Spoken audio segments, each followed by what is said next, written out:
Hello friends, good evening. I'm Mahinder Thakur once again standing in front of you.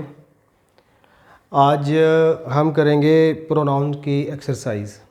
तो 5-6 sentences लिए हैं मैंने आज, और वो एग्ज़ाम्पल्स लिए हैं जो अक्सर कंपटीशन में आते हैं, एग्ज़ाम्स में आते हैं, और बच्चे जो है वो मिस्टेक होती है उन सेंटेंसेस में और बच्चे पकड़ नहीं पाते हैं। तो कुछ एक्सरसाइज लेंगे हम, ऐसे डेली 3-4 जो लेक्चर है वो एक्सरसाइज पे बनाएंगे, ताकि तुम्हें थोड़ा सा समझ में आ जाए कि प्रोनाउन से किस टाइप के जो क्वेश्चंस हैं वो पेपर में आते हैं। तो चैनल को लाइक करना, सब्सक्राइब करना और शेयर करना फ्रेंड्स के साथ। और एक्सरसाइज बहुत इंपॉर्टेंट होती है, एक्सरसाइज से ही हमें ढंग से समझ में आता है। तो आज हम जल्दी से काम की बात पे आते हैं, और ये कुछ सेंटेंसेस मैंने बोर्ड पे ऑलरेडी लिखे हैं। ये जितने भी सेंटेंसेस हैं 5-6, इनमें सब में ना मिस्टेक है, कुछ ना कुछ गलती है प्रोनाउन को लेकर ही, या प्रोनाउन से रिलेटेड है। तो वो सारी चीज़ें हमें डिस्कस करनी है कि कैसे कैसे हमें पता लगाएं। इस तरह के क्वेश्चंस ना एसएससी के एग्ज़ाम्स में आते हैं।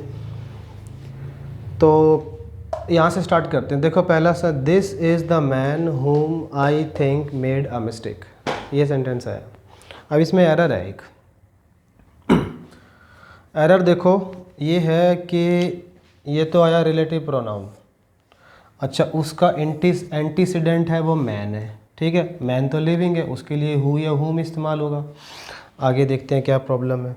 अच्छा दिस जो है वो सिंगुलर सब्जेक्ट होता है, इस मैन को इंट्रोड्यूस कर रहा है, तो यहाँ पे वर्ब भी सिंगुलर है, ये भी ठीक है। अच्छा जो थिंक वर्ब आई है, इसका जो सब्जेक्ट है वो आई है। यहाँ पे इस वर्ब का सब्जेक्ट ऑलरेडी है, तो हम सोच रहे हैं यहाँ पे हुम आना चाहिए। फिर अब एक और देखो, यहाँ पे एक मेड वर्ब आई है। इस मेड वर्ब का सब्जेक्ट कौन है? इस जो वर्ब आई है मेड, उसको तो सब्जेक्ट चाहिए। सब्जेक्ट चाहिए तो यही हमारी गलती होगी। मैं कह रहा कि ये वो आदमी था जो मुझे लगता है, जिसने मुझे लगता है गलती करी है। तो ठीक है, इस गलती को करने वाला ये आदमी है।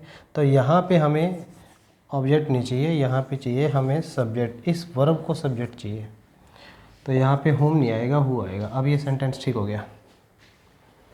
इस तरीके से तुम्हें आपको देखना है कि जो रिलेटिव प्रोनाउन इस्तेमाल हुआ है उसका एंटीसीडेंट देखो, एंटीसीडेंट के बाद देखो हमें किस चीज़ की ज़रूरत है। ये ऐसा हो सकता है कि यहाँ पे वर्ब आ गई है, उसका सब्जेक्ट दे रखा, फिर देखो आप एक और वर्ब तो नहीं है, उसको सब्जेक्ट की ज़रूरत होती है कि भाई ये जो आदमी है मुझे लगता है जिसने गलती करी है, ठीक है। अब ये जो मेड है मिस्टेक है, ये तो गलती इसी ने करी है, इस आदमी ने करी है, उसके लिए ये रिलेटिव प्रोनाउन इस्तेमाल हुआ है, ठीक है। तो ये जो वर्ब का सब्जेक्ट है वो आदमी है, इसके रिलेटिव प्रोनाउन जो हमने इस्तेमाल किया वही बनेगा। तो यहाँ पे हु आया, ठीक है, ना कि होम, ये मिस्टेक थी। इसमें आ जाते हैं। Each one of them has to understand their duty. अब ईच जो है मैंने आपको बताया डिस्ट्रीब्यूटिव प्रोनाउन है, सिंगुलर होता है। तो ये जो ऑफ प्रेपोजिशन आई है, देम इसका ऑब्जेक्ट हो गया। तो यहाँ पे जो वर्ब आई है ये सिंगुलर वर्ब ही है। लेकिन प्रॉब्लम यहाँ पे आ गई है, जो हमने पजेसिव प्रोनाउन लगाया है ना, ये पजेसिव प्रोनाउन जो है वो प्लूरल है, ठीक है ना, क्योंकि दे देयर देम होता है। तो ये जो पजेसिव एडजेक्टिव है ना, सॉरी, ये जो possessive adjective, not pronoun, possessive जो एडजेक्टिव है कि उसके बाद ड्यूटी है, ये पजेसिव एडजेक्टिव जो है इसका जो एंटीसीडेंट रहा होगा वो प्लूरल होगा, दे देयर देम होता है, ठीक है। लेकिन अपना जो सब्जेक्ट है, सब्जेक्ट तो अपना सिंगुलर है, उस हिसाब से फिर यहाँ पर देयर नहीं आएगा। जितने भी डिस्ट्रीब्यूटिव प्रोनाउन होते हैं ना, उनके लिए जो पजेसिव एडजेक्टिव आता है वो हिज आता है, ना कि देयर आता है। यहाँ पे मिस्टेक थी। अगली इस सेंटेंस में आते हैं, it was me who helped you when needed, ठीक है। देखो ये जो कंस्ट्रक्शन इस्तेमाल होता है ना, इट वॉज, इट इज़, ठीक है, ये जब हम किसी बात पे स्ट्रेस करते हैं ना कि भाई वो मैं था जिसने तुम्हारी मदद करी, वो राहुल था जो तुम्हारी मदद के लिए आया, वो मैं था जिसने तुम्हें ज़रूरत पड़ने पे पैसा दिया।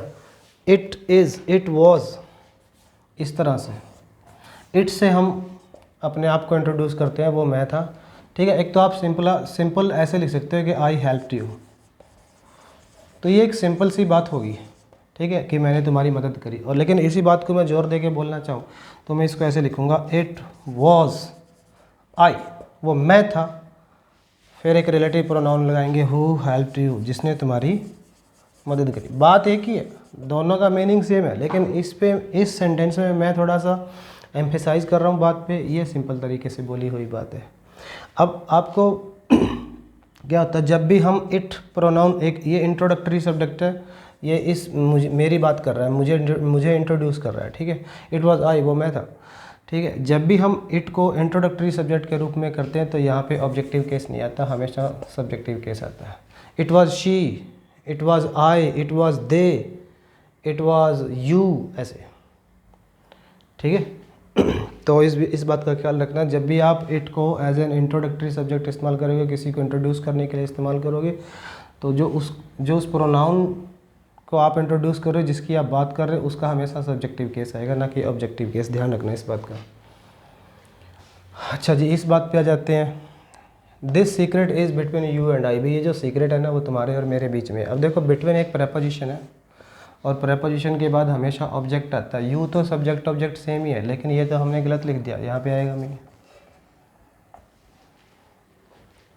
ऐसे। इस तरह की चीज़ें हैं जो पेपर में आती हैं, जहाँ पे अक्सर बच्चे गलती कर देते हैं, और अक्सर ये रिपीटिटिवली इस तरह के एग्जाम्पल आपको देखने को मिल जाएंगे। सारे ये धीरे धीरे ना, जितने भी हम छोटी मोटी एक्सरसाइज लेंगे ना, आगे 2-3-4 बनाऊंगा लेक्चर में एक्सरसाइज पे, उससे चीज़ें बिल्कुल क्लियर होती जाएंगी। अब ये सेंटेंस आया, Rohan is one of the boys who is working hard, ठीक है, कि रोहन जो है ना, वो, ये टोटल बॉयज़ हो गए हमारे जितने भी बॉयज़ हैं, रोहन उनमें से एक है, हु इज़ वर्किंग हार्ड, जो मेहनत कर रहे हैं। अब तुम देखो, इसमें मिस्टेक पता कहाँ पर, ये तो देखो, ये मिस्टेक नहीं है, ये है रिलेटिव प्रोनाउन। इसका जो एंटीसीडेंट है वो है बॉयज़, ये एंटीसीडेंट है, एंटीसीडेंट के हिसाब से ही रिलेटिव प्रोनाउन लगता है। एंटीसीडेंट बॉयज़ है, बॉयज़ लिविंग है, ठीक है। तो अब यहाँ पे जो इज़ वर्किंग आई है वर्ब, उसको सब्जेक्ट ही चाहिए, यहाँ पे हु आया, लेकिन जो इसका एंटीसीडेंट है ना, वो बॉयज़ है। अगर वो बॉय होता तो ये सेंटेंस ठीक होता, लेकिन अब इसका जो एंटीसीडेंट है ना, वो बॉयज़ है, प्लूरल है।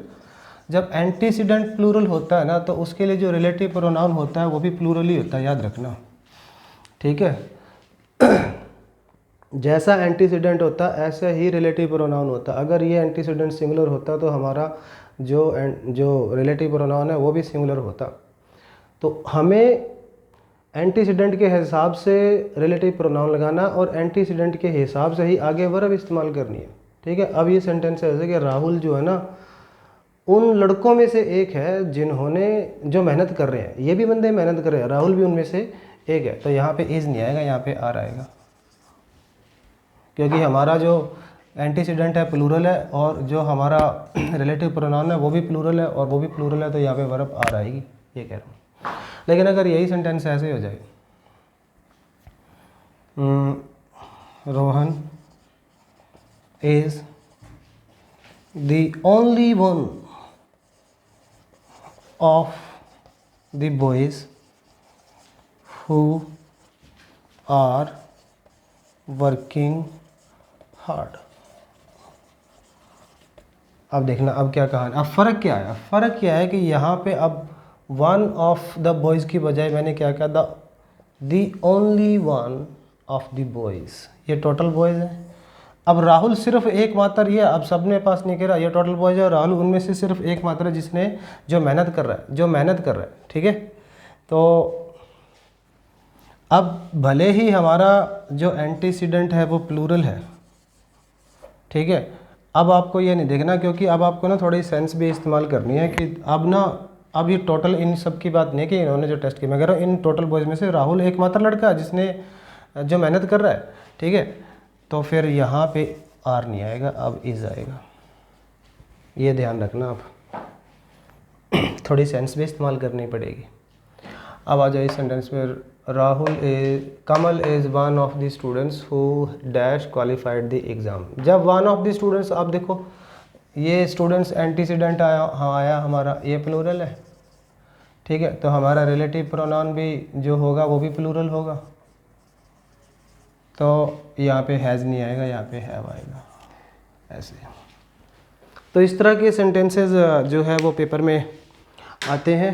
और ये तो था एक छोटा सा लेक्चर, ऐसे हम लोग डिस्कस करते रहेंगे प्रोनाउन से लेकर क्वेश्चंस को, और आगे लेक्चर बनाऊंगा मैं।